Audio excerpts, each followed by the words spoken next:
That? Sometimes I talk to my friends here. Occasionally they ask me. Ah, I see for authenticity's sake, they dipped the soundtrack in wax too. If stairs that creak and distant shrieking keep you up at night, take a midnight drive and you'll survive by the projector light. You're desperate for a taste of horror, hungry for the hunt, and the late night double feature's got a seat for you in front. Stabbing, slashing, gnashing fangs abound, all wrapped up in a cheap mask made of rubber. Beasts that feast on terror by the pound, so think before you ask for extra butter. The day is done, the time has come to lay your body down. The late night double feature starting now.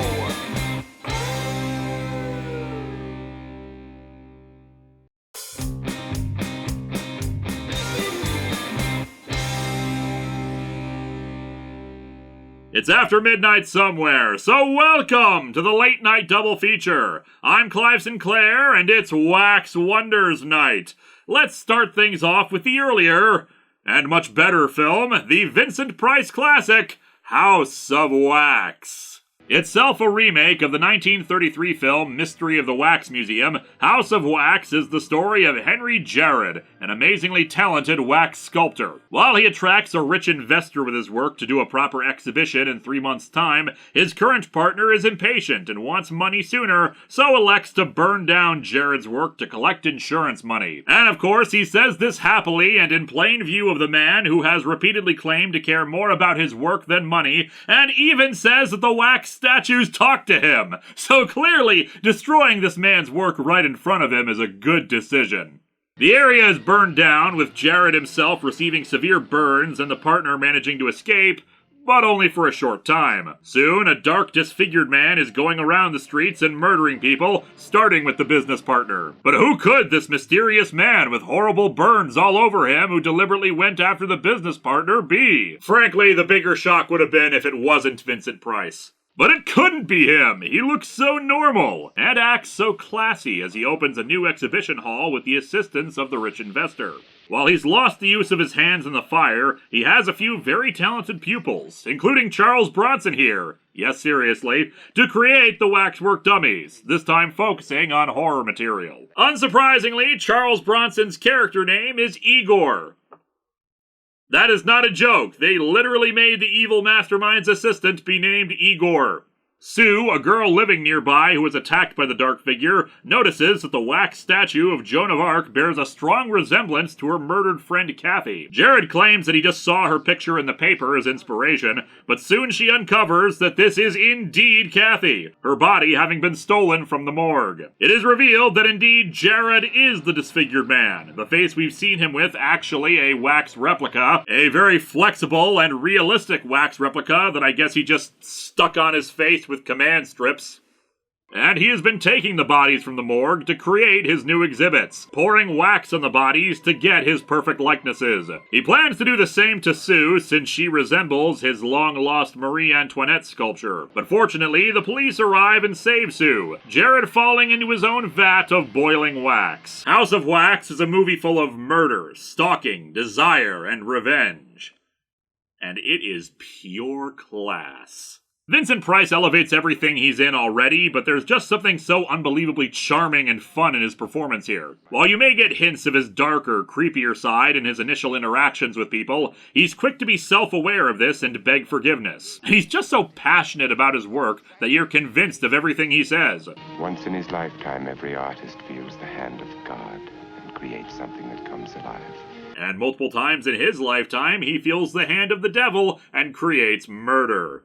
The other actors are fine, they do their jobs adequately and convincingly, but none of them can really hold a candle to a talent like Vincent Price, so able to play both villain and hero convincingly, and House of Wax is one of his best performances. The only other in the film who reaches his heights of entertainment value is the paddleball operator outside the House of Wax. Famously, this film was originally released in stereoscopic 3D, not unlike more modern 3D films, which is why I'm not even bothering putting down the other lens on my glasses. Mine only work with anaglyph 3D. Tragedy, really. While many moments in the film were great for the 3D images, the paddleball scenes are the most known uses of it in this movie. A carnival barker is standing outside the House of Wax to get people to go inside while performing elaborate paddleball tricks right at the camera. Well, there's someone with a bag of popcorn. Close your mouth, it's the bag I'm aiming at. Well, great, now I've got to go get another one.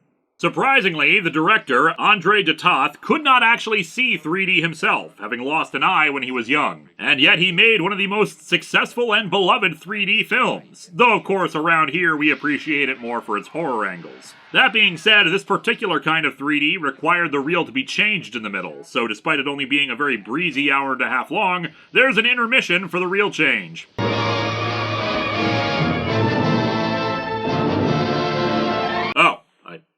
Guess, we'll just wait for this to be over then. So, see any good flicks lately? The movie is essentially a slasher movie, or at least an early approximation of what would become slashers. A mysterious killer that stalks people in the night, the murders done in often creative ways, and the reveal of their identity in a shocking manner. Mind you, that reveal still raises massive questions like, if he can still make a lifelike face of himself, why is he unable to do any more sculpting? It's a classic case of the rest of the film being so good that you can easily overlook something like that, but one could argue that perhaps he already had a mold of his own face from sculpting. It's established that Igor's work tends to make his subjects look like himself, so perhaps Jared has some ability to make wax masks of himself whenever he needs them, or one of his assistants made it for him. Mind you, my bigger question is why the wax face apparently shatters like porcelain when broken. Mind you, it probably wouldn't have been as visually interesting for her to mush it into his real face. Honest to God, I don't intend to say so little about everything else in the movie, but Vincent Price just kind of dominates the film over everything else in it. I suppose I could talk about the wonderfully atmospheric fog-filled streets as Jared chases Sue. She had found him after her murder, and he was attempting to silence her as she fled. Considering the amount of lit windows, it seems like she should be able to find someone to help her, even though it's late at night, yet she only just barely manages to get away from him, managing to run far enough just to reach her fiancé, and wisely removing her shoes to try to keep him from hearing her footsteps. There's also an undercurrent of dark humor, not just from Price, but from little asides throughout, like a pair of morticians who wheel Sue's friend into the morgue and a body sits up. It's the embalming fluid makes them jump. That's one of the suicides. Just like a woman, they always have to have the last word. Just like a mortician leaves a room dead quiet. There is something wonderfully macabre about the idea that most of the wax statues aren't, that they're actual dead people sealed in wax, though I wonder how effective the wax is in keeping in any smell or how stable the body is. It's still going to decompose inside of there. Not only is Jared's House of Wax in 3D, but also smell-o-vision. And that's really all there is to say about House of Wax. A fun, spooky little movie with some terrifying implications and a masterful performance from a horror legend. And now let's head over to the exact opposite of it for our second feature.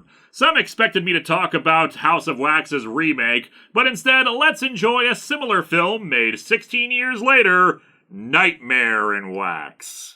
Someone has been going around and kidnapping various stars of the film studio Paragon Pictures, and we very quickly discover that it's Vince Renard, played by Cameron Mitchell, a former makeup effects artist for Paragon. Some time ago, Vince and his actress girlfriend named Marie planned to get married, much to the objection of head of the studio, Max Black. Max himself had a thing for Marie. At a party where she informed him of their plans, Max became drunk and threw some liquor in Renard's face while he was lighting a cigarette. Renard's face lit on fire and he was horribly disfigured. And by that I mean someone glued some purple Play-Doh to his face and put an eye patch on him. Surviving the incident, he shunned Marie's affection and left the industry, instead opening up a wax museum. As part of an elaborate revenge scheme against Max, he's been kidnapping the young stars of Paragon, hypnotizing them, and drugging them with a compound that keeps them alive, but locked in place among the wax figures. As the police start closing in on him, Vince takes direct action against Max by drugging him and planning to boil him in wax, while in turn planning on preserving Marie as a wax statue. However, Max's taunting laughter suddenly drives Renard mad as he falls into the wax himself, recalling everything that happened in the movie, and then I presume he dies or just gets really wrinkly as the end credits play on extreme close-ups of his face. I should note that I am only certain of about 75 to 90% of that plot synopsis, because the audio quality of this movie is so terrible that I, honest to God, cannot understand a lot of what people are saying. Nightmare in Wax is House of Wax's greasy, sweaty cousin. It lacks everything that House of Wax had to offer, and when it's over, you ultimately feel like you just wasted your time with a bizarre ending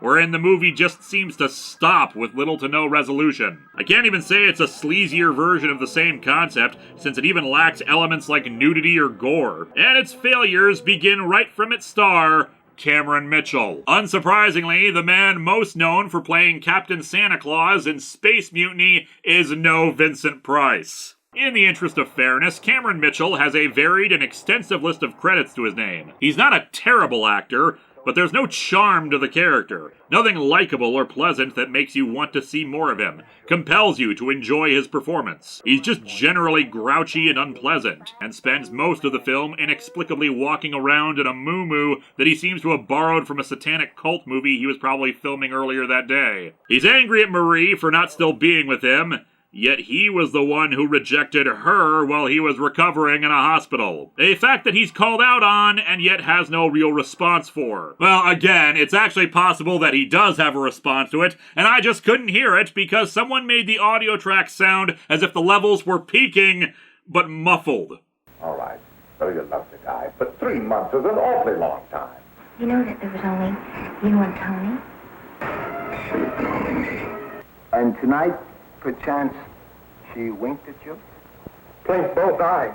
Lest you think he's wanting for companionship after he was scarred, there is in fact a ditzy woman at a bar who's really, really into him. But he later murders her after using her to lure Max to the House of Wax. And there's no reason to kill her either, especially not in the manner he does so, terrifying her while proclaiming that he wants to hear her scream. The only thing wrong with her is that she's kind of an idiot, but that's hardly justification for the murder and terrorizing. Renard is just a jerk. His delivery is pretty lackluster throughout, only getting hammy and entertaining in the middle when he's gleefully telling Max about his revenge scheme. Does the movie at least deliver on the scares, then?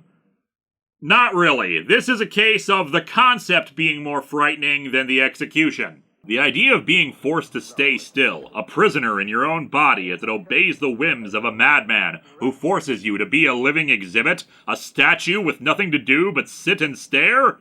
That's horrifying. The kind of thing that brings nightmares. Nightmares in wax, that is! This movie is not good.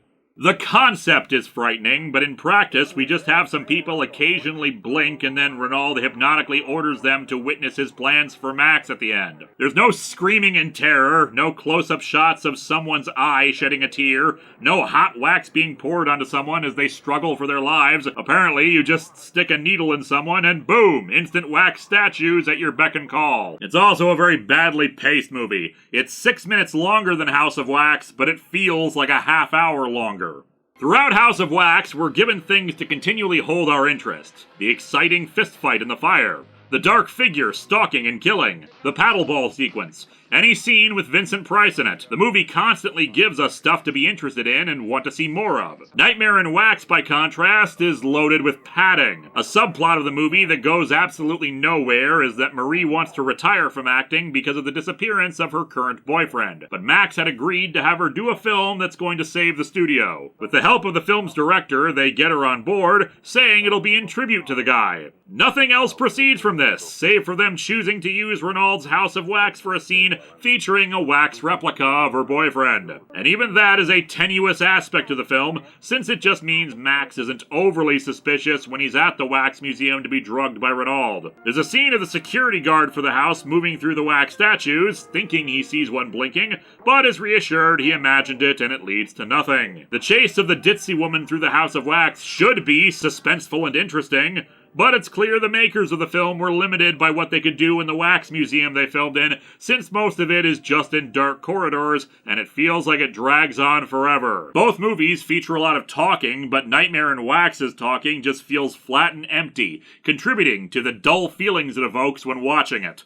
Everything is just in low quality. Not just the terrible sound, but visually dark and murky. I can't recall where I got my copy of this film, but it was not from the best possible print. And as far as I know, there doesn't seem to be a more cleaned up version out there. The ending is baffling. Max starts laughing at Renaud to mock him as he hangs on for his life. Renaud gets angry and tries to grab him, falls into the boiling wax, and then he starts hallucinating, everyone laughing at him. He hears a phone call from Marie implying the whole thing is a dream, and then the weird close-ups of his face while the credits roll. Perhaps it's meant to be ironic since he fell into water when he was initially burned.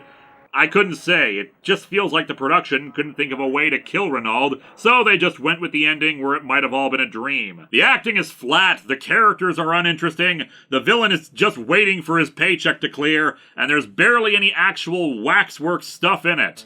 But while the movie may be bad, it may still have something to teach us. So it's time once again for Clive Sinclair's Healthier Living Through Horror.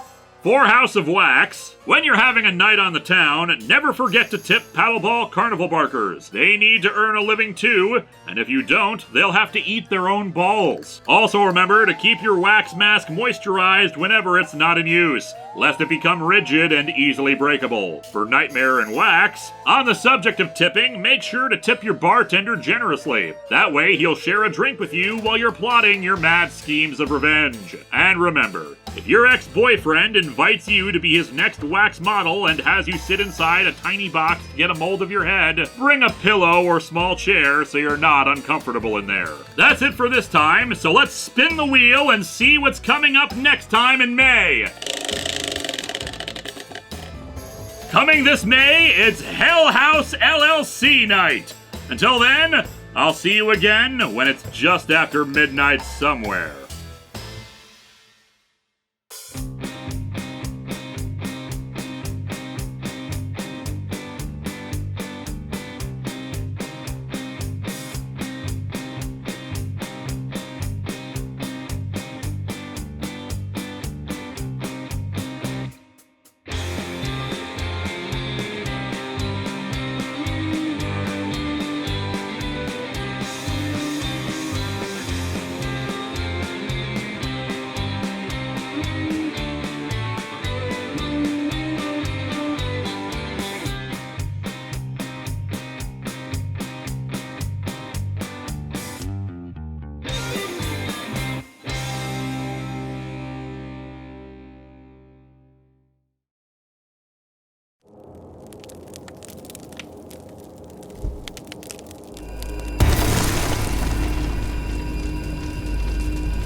Fetch me my warrior, Moo Moo.